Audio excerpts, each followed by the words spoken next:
Alright, today we're looking at the problem of evil explained easily, which could easily be true in the sense that it took very little effort, but the real question is what level of success does the explanation achieve in answering the challenge to Christianity? And that I'm not so sure about. Recently I was thinking about... One second, before we continue, I'm just gonna flip your video horizontal, because looking at that backwards text the entire video is gonna drive me nuts. The question of how can a good and all-knowing and all-powerful God allow evil in the world? Either he's not good or he can't stop it, meaning he's not all-powerful. This is also known as theodicy. No, that's known as the problem of evil. The arguments responding to it are known as theodicy. The question of theodicy. That's, I guess, more accurate. It's the question with which theodicies are concerned. So I could accept that way of putting it. If I read that in a book, I would know what it meant. And it's so old. It's probably, apart from sin and people loving sin, it's probably the biggest reason why folks aren't Christian.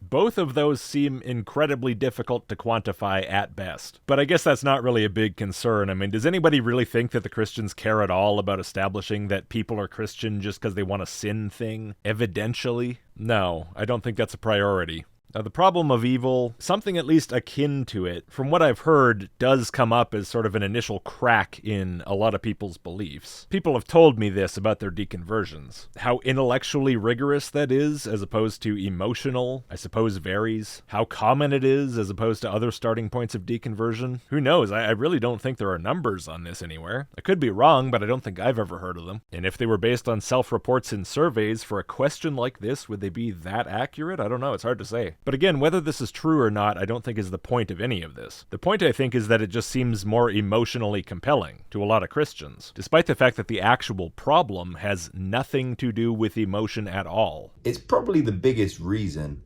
why folks aren't Christian, is this question of, why is there so much suffering in this world? How can I rationalize this with a good God?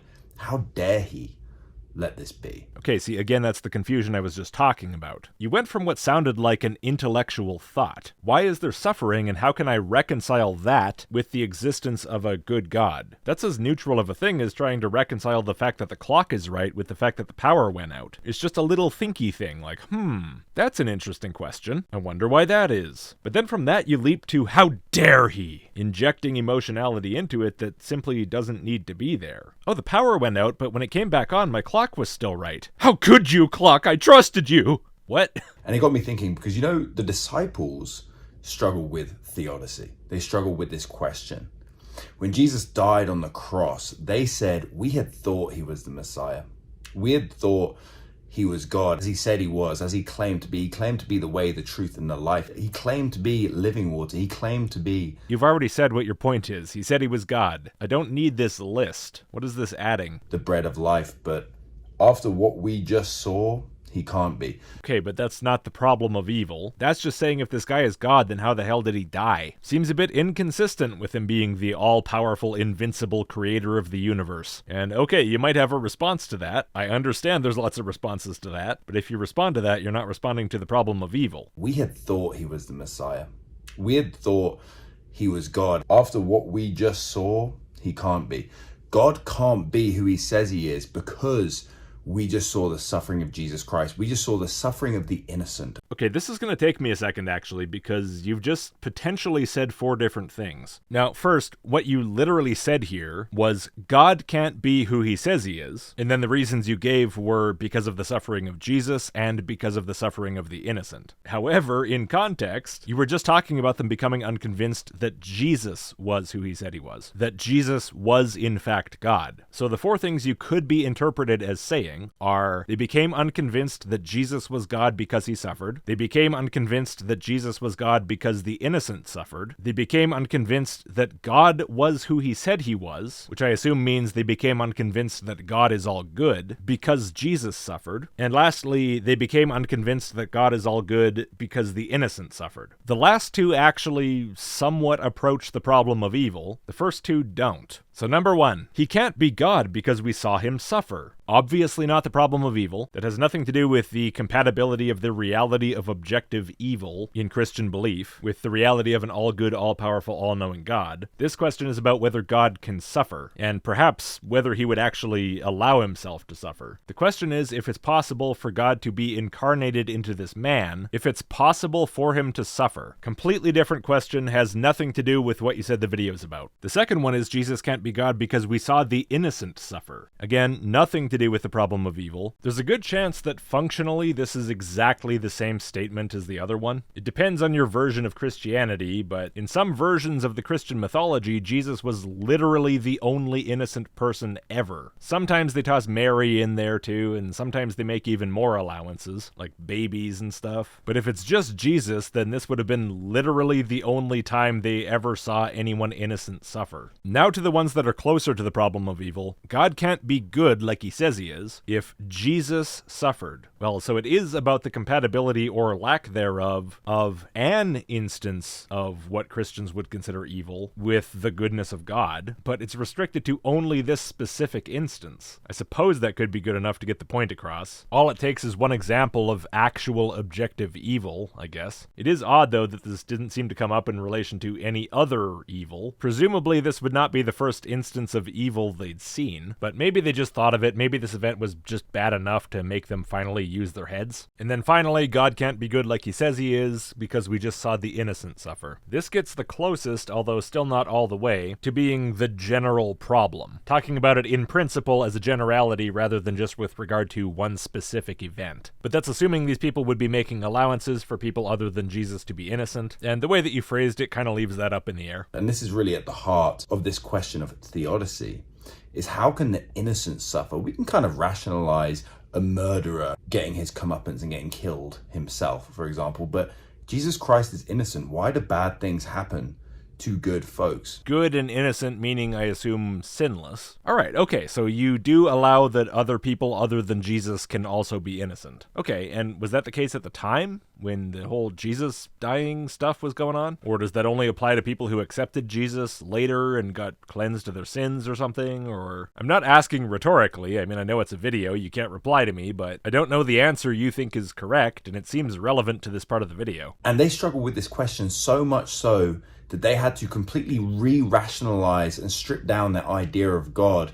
How can God be who we thought he was? How can Jesus be who we thought he was? Yeah, re-rationalize it. Find some way to keep believing it. That's the important thing. Good reasoning always starts from the conclusion and works backwards. I'm still not clear, though, on which aspect of who they thought Jesus and or God was you think was being challenged here. Jesus being God, the all-goodness of God, some unambiguous specificity would be appreciated. Given what just happened, given the undeserved destruction and wickedness that we just saw, we must have been mistaken. Okay, so it's starting to sound more like you are talking about them ceasing to believe that God in fact was good. Now, of course, some people might say, oh, go to the Bible, pull up the verses. But to be honest, I'm more interested in his version of this. I'm just trying to figure out what his version is. That's what I need to know to figure out what point he's trying to make based on it. Also, it might be difficult because I could be wrong, but by my recollection, I don't think there are any verses in the Gospels that record the disciples questioning whether God is really good, talking about the problem of evil, or questioning whether Jesus is really God specifically. To be honest, I think this is headcanon, which makes it kind of difficult to look up in the canon. The closest that I'm aware of is something like Luke 24:21, where two unnamed apostles talk about how they hoped Jesus was the guy who was going to redeem Israel, but I don't think that's nearly enough to make the kind of statements that you're making. But something had to change, because these disciples would go from being defeated by this question of theodicy, this question of suffering in the world. The question of suffering in the world. See, that again makes it sound more general, but then you have it really nailed down to this one specific event, which seems to be Jesus' suffering, not his death. Interestingly. And again, I know that the suffering of Jesus is an instance of suffering in the world. It's just kind of weird to phrase it in a way that sounds really general when you mean this one specific thing only. To living a life for God, proclaiming the gospel and being Christians. Okay, so something changed, and they went from being a bit shaken up, a bit doubtful, to getting back in the ring and doing the religious stuff again. Okay, so whatever the exact question was that you think was raised for them, apparently they did find some way to answer for themselves, or at the very least they found some way to get over it and stop thinking about it so much, or at least stop having such a problem with it that they would decide to not participate in the cult. Well, that's fine, I suppose, but this feels like quite a long preamble to the answer, and it doesn't really seem like it has much to do with the answer in and of itself. Like, there were people who struggled with possibly this question, maybe. Okay, yeah, I'm sure there were, but we're kind of getting low on time. Can we get to the easily explained part? And often this question is not just, how do you explain it? Because we're human beings, so fully explaining it isn't really necessary. Explaining the answer, you mean, so fully answering it isn't necessary. Well, no, you're right. You definitely don't have to answer this question. I would say it's kind of a waste of time to bother trying. But if you want an answer, you do, and ideally you would fully answer it, right? If it's such a big deal to you. I mean, it's your business. If you don't care, I don't care. Aside from the fact that it can be frustrating to respond to someone trying to answer the question without answering it. But how can I worship a God who allows this evil? How can I look him in the face and say, I love you, God, I trust you? How can I trust God? How can I rely on God? Okay, but that, again, is a very different question from the problem of evil. The problem of evil is about the internal consistency of the God. It's a question of logic. What you just brought up, though, is something about actions that you do or don't choose to take based on your personal hang-ups, or trust issues that you develop from contemplating the nature of the world. You've again brought it back to emotion, where emotion has no place. It's like you're having difficulty in keeping these things separated. But these disciples went ahead and lived a life of trusting and relying on God, and they eventually died spreading the message of the gospel. That's how much they believed that Jesus Christ was trustworthy and that he was God. So for the same reason I didn't go to the Bible verses, I'm also not going to talk about the life and death of the disciples. This is about his take on this stuff. That's all that matters right now. And the big difference that took them from kind of being defeated in their theodicy, in their question of suffering, and living this life of boldness for Jesus Christ was resurrection. Okay, that's kind of weird, because that doesn't change anything. The question that I guess I'll just have to assume that you mean they answered for themselves here, because if that's not the case, then none of this has any relevance to the question the rest of the video revolves around. The question is about the compatibility of a world with suffering with the existence of an all-good, all-powerful, all-knowing God. Resurrection or not, the world still had the suffering. If Jesus came back to life, so what? If he redeemed some people in the future, so what? If he redeemed everyone who ever existed or whoever would exist, so what? The problem is still the same. Even if Jesus' resurrection wiped out all evil and suffering for the remainder of all time, that still would not answer the question, because it remains the case that there was evil and suffering before that. I'm going to let you carry on with this, but I'm getting a bad feeling that you just don't know what the problem is. Resurrection was the difference. And this is at the center of the question of theodicy. It might be at the heart of some answers, which fail miserably, but I don't see how it would be at the heart of the question. Go on, though. The reason we see the innocent suffer, the reason we see evil in the world and God allows it. Okay, just a quick pause to note that he does acknowledge that God intentionally allows it. So whatever evil and suffering there is, the blame is squarely upon God. Is because there is a day of resurrection and because there is a day of judgment to come. So God allows all kinds of horrible suffering because eventually people will come back from the dead and be judged for their sins. Okay, so the suffering's still there, God still allows it, there's still a big question mark of how that aligns with his infinite goodness, but later he'll also do other things. Yeah, so? Like, what is the assertion here? That something bad can happen, there are objectively bad things that happen, but then if something objectively good happens later, setting aside all the people getting tossed into hell at that judgment, then the bad thing is retroactively not bad? Somehow that wipes out any difficulty of reconciling it with God's all-good nature? How? Again, nothing changed. The evils and the suffering still happened. Explain. There will be a day where all who have died will be brought up, and the light will shine on everything. On everything? Including the past of that future? Will that light go back in time and fix the suffering now? Is that the assertion? Because otherwise it's not everything, and the problem still remains. There will be justice. God collects all of our tears. That's even creepier than gamer girl bathwater. Nothing will go by the wayside. There'll be no injustice left so. Okay, but justice is a different issue. The question is of suffering and of evil, and those don't get fixed. They might be in some sense compensated with something later, but they're not removed unless they're actually removed. And they were allowed by God in the first place. Like, if he wanted to do all this nice stuff in the future, he could just not do evil now, or not allow it now. There's no reason he can't do both. He's God. All the scales will be balanced. Okay, balanced with what? With evil on one side and good on the other, which means evil is there, which means this doesn't fix the problem of evil. If you say that there's been some sort of justice for suffering, that doesn't make the suffering have been a non-issue. How are you not grasping this point? And this is because God is not just a God who brings resurrection, but he is the resurrection. God is literally the resurrection, the coming back from the dead? That's what God is? What an odd statement. That's why we can trust in him. We don't have to trust in an action or even a day. We trust in him because he is the resurrection and the life. I don't really have anything to add to that. Again, it's just a really odd statement. I guess it's not really any more odd than God is goodness or God is love, but it just seems really interesting to describe God as an event. Is this a thing that Christians do? Because I haven't heard this one before. Now, if you want to be an atheist who says, well, you know what, I just don't believe that. I don't believe there is a resurrection. I don't believe in the resurrection of Jesus Christ. Then yeah, I don't have an answer for theodicy for you. Well, you don't anyway, because like I just said, this doesn't answer that question. So you don't have an answer for the Christians either, even if you can convince them that you do. You know, the problem of evil is a really simple argument, fundamentally, and yet it seems so hard for believing Christians to wrap their heads around. And I'm not sure why that is. Maybe it's just the thing we saw a couple times earlier in the video, where it's often not really seen as an intellectual topic, but as an emotional one. And then the assumption is that all that's needed is an emotional answer. If you can get an answer that says, well, look, yeah, you're suffering now, and yeah, God's allowing it, but he's gonna give you something way nicer later, so just put up with it. Maybe to some people that's emotionally placating enough that they drop the issue. Maybe they don't understand that the answer needs to intellectually engage honestly with the question, because they don't see the question as an intellectual thing at all, but just as a temper tantrum. A little bit of acting out like the disciples had when they saw Jesus suffer. Because the only answer to theodicy, the only answer to the question of suffering,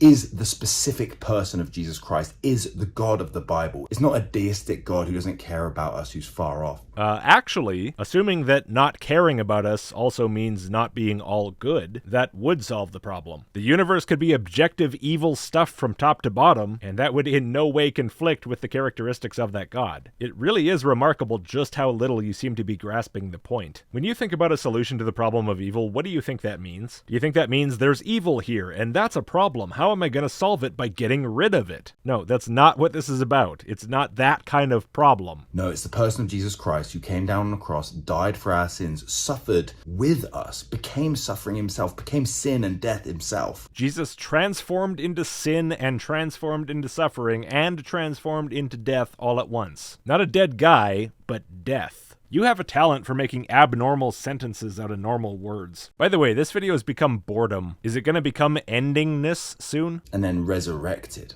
And he brings resurrection to all of us. This is how God can be good and all-knowing and still allow suffering. Because he suffered himself and paid for all our sufferings on the cross. Okay, allowing suffering intentionally, and then suffering yourself and paying for it, doesn't change the fact that you allowed it. If you allow a problem to happen on purpose, anything you do after that doesn't change the fact that you allowed the problem on purpose. This doesn't address the question, it just adds in a bunch of fluff around it and goes, see? There's a bunch of fluff there now. There's so much fluff it makes it harder to see the question parts, so the question parts must not be there anymore. And then made all things right through himself, being the resurrection and the life. Made all things right? Okay, what about the suffering that's happening right now? Are you saying that's objectively right? It's right that the little children suffer? I don't think so. You would probably say it's objectively not right?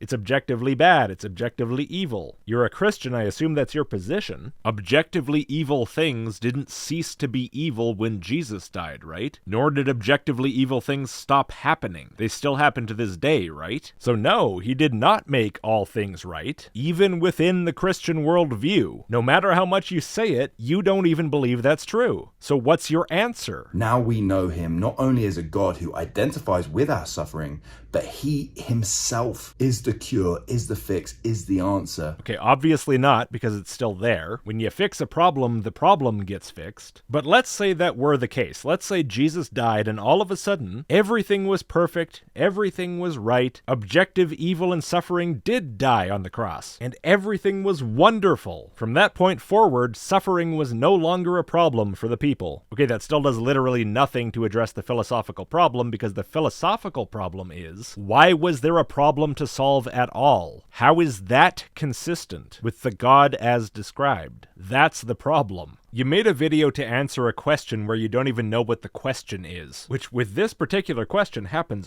all the time. I mean, it happens with other questions too, sure, but with this one, the failure rate is particularly high. Because he has overcome all the penalties of suffering, sin, and death. The penalties that he put there. The penalties that are still there. The penalties that are still there after you die, too. Assuming you're on the bad side of the day of judgment. I mean, even setting aside the actual problem of evil argument, and just pretending that fixing these things from that point forward would be sufficient, that clearly didn't happen. The fix didn't work. Do it again better. This question of theodicy isn't just something that atheists don't have an answer to, by the way. Not just a thing that atheists don't have an answer to? Was that a brain fart? Slip of the tongue? This is your thing to answer. Atheists don't need an answer. We don't believe there's a God. How can there be an inconsistency between features of a God and the things the God does if there's no God? Because I would say to an atheist, what does atheism do about suffering? Nothing? Why would atheism do something about suffering? Why would it do anything about anything? You just have to accept it as a brute fact. No, suffering is not a brute fact. You still don't know what a brute fact is. You're not even allowed to say that it is objectively or innately bad. Oh really? Not allowed by who? Because what if I like suffering? Then go ahead and suffer. There's lots of ladies who'll help you out with that for a modest hourly fee. There's no objective foundation from which you can tell me I'm wrong. You're not real familiar with philosophers, are you? Anyway, so what is this now? You're trying to tell me that what you think the problem of evil is some kind of a problem that's solved by feeling like you have some objective standard that you can use to scold people for causing suffering. And that somehow does something about inconsistencies in Christian conceptions of God and the world. Something like that, at least, seems to be what's in your head. It's hard to tell for sure. This is borderline incoherent. So what's your problem with it? With what? Suffering? What does my problem or not problem with suffering have to do with the problem of suffering, or the problem of evil? Those are intellectual issues, not emotional issues. It has nothing to do with atheists, atheism, or how I or you or anyone else personally feels about anything or why. Damn, man, it's not that hard. We're here to argue, not cuddle and talk about our feelings. Not only does atheism not have an answer for suffering in that same way, but Islam doesn't. Well, the problem of evil argument, of course, doesn't apply to atheism. As for Islam, generally, yeah, it does. But of course, their theology is quite a bit different from yours, so it's going to be approached a bit differently. When I've seen Muslims take this question seriously and earnestly try to answer it, their answers really were not any better than yours. Because their God is not the resurrection. Their God does not identify with our suffering. Which at this point, I don't even need to point out is completely irrelevant. Hinduism, Buddhism, Judaism, it doesn't have an answer for this. Look, man, an answer is not what you need to be worried about. Go find someone from any of those religions or your own and ask them what the question is. That'd be a good step one. But Christianity does because of the person of Jesus Christ. That was incredibly painful. I really don't get it. It's a simple problem, a simple question. He even posed it decently well at the start, but then it was like all the comprehension just slid away. And with this question in particular, that is so common. Anyway, thank you for watching. If you would, before you go, please do give the video a like and click subscribe if you haven't. And if you like the channel, maybe consider supporting. A few bucks a month is enormously helpful, and huge thanks to all of my supporters who've already made that choice. For early access, email list.logicked.com, and I'll see you next time.